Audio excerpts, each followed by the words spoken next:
जय माताजी फ्रेंड्स, जय Shri Krishna. Welcome back to Vaghela's Khana Khazana. तो આજે આપણે બનાવીશું માત્ર એક વાટકી સોજીથી એકદમ નવો અને હલકો ફૂલકો નાસ્તાની રેસીપી, જેને તમે સવારની ભાગદોડમાં 5 થી 7 મિનિટમાં જ બનાવીને રેડી કરી લેશો। અને આ નાસ્તો ખાવામાં એકદમ સોફ્ટ અને ટેસ્ટી લાગે છે। બાળકોને લંચ બોક્સમાં પણ આપી શકો છો। અને જો તમારી પાસે વધારે ટાઈમ ના હોય તો તમે આ નાસ્તો ઝડપથી બનાવીને રેડી કરી લેશો। જો તમને મારી રેસીપી ગમે અને તમે હજુ સુધી મારી ચેનલને સબસ્ક્રાઈબ ના કરી હોય તો પ્લીઝ મારી ચેનલને સબસ્ક્રાઈબ કરી લેજો। તો મેં અહીંયા એક વાટકી સોજી લઈ લીધી છે। હવે મિક્સર જાર લઈ લઈશું અને તેની અંદર એક વાટકી સોજી એડ કરી દઈશું। તેની સાથે જ 2 મોટા ચમચા જેટલું દહીં એડ કરીશું। 1 ચમચી જેટલી ખાંડ એડ કરીશું, જેનાથી આપણો આ નાસ્તો બ્રેડ જેવો બને। અને તેની સાથે 2 ચમચી જેટલું તેલ એડ કરીશું, જેથી જે આપણો આ નાસ્તો છે એકદમ સોફ્ટ બનીને રેડી થાય। હવે જેટલા પ્રમાણમાં સોજી લીધી છે પાણી પણ એટલું જ એડ કરીશું। 1 વાટકી સોજી લીધી છે એટલે પાણી પણ 1 જ વાટકી એડ કરીશું। આપણે જે આ બેટર છે એકદમ થીક બનાવીને રેડી કરવાનું છે, એટલે બધું માપસર લેવાનું છે। તો અહીંયા મેં બેટરને એકદમ સ્મૂથ પીસીને રેડી કરી લીધું છે અને આ જ રીતનું બેટર બનાવીને રેડી કરવાનું છે। તો હવે બેટરને એક બાઉલમાં ટ્રાન્સફર કરી લઈશું। તો બસ તમારે પણ આ જ રીતનું બેટર બનાવીને રેડી કરવાનું છે, વધારે પાતળું ના થઈ જાય તેનું ધ્યાન રાખવાનું છે।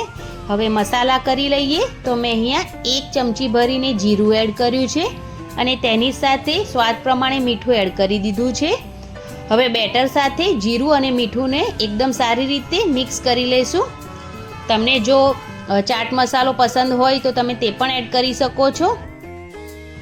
અડધી ચમચી જેટલો ખાવાનો સોડા એડ કર્યો છે, જેથી આ નાસ્તો છે એ બ્રેડની જેમ એકદમ સરસ ફૂલેલો બનીને રેડી થાય।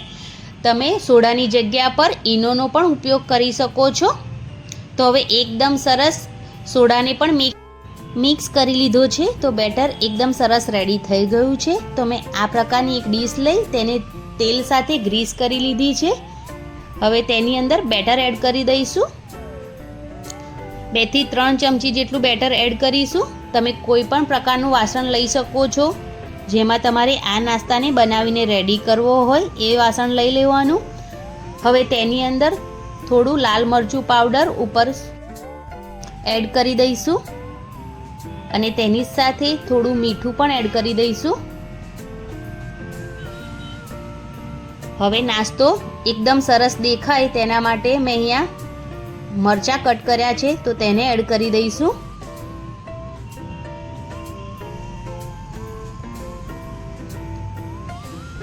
તો એકદમ ઇઝી આ નાસ્તાની રેસીપી છે, સરળતાથી બનીને રેડી પણ થઈ જાય છે।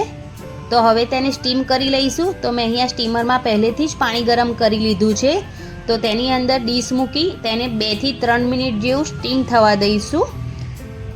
3 મિનિટ થઈ ગઈ છે અને નાસ્તો છે એકદમ સરસ સ્ટીમ થઈ ગયો છે અને ફૂલી પણ ગયો છે। તો તેને ચાકુની મદદથી ચેક કરી લઈએ। તો નાસ્તો સ્ટીમ થઈ ગયો છે, તો તેને થોડો ઠંડો થવા દઈશું। તો હવે નાસ્તો એકદમ સરસ ઠંડો થઈ ગયો છે, તો તેને ડીશથી અલગ કરી લઈએ અને બાકી બચેલો નાસ્તો પણ મેં તે જ રીતે બનાવીને રેડી કરી લીધો છે। તો એકદમ આસાન રેસીપી છે, તમે જરૂરથી ટ્રાય કરજો અને ટ્રાય કરો એટલે મને કોમેન્ટ બોક્સમાં જરૂરથી જણાવજો કે તમને મારી આજની આ રેસીપી કેવી લાગી।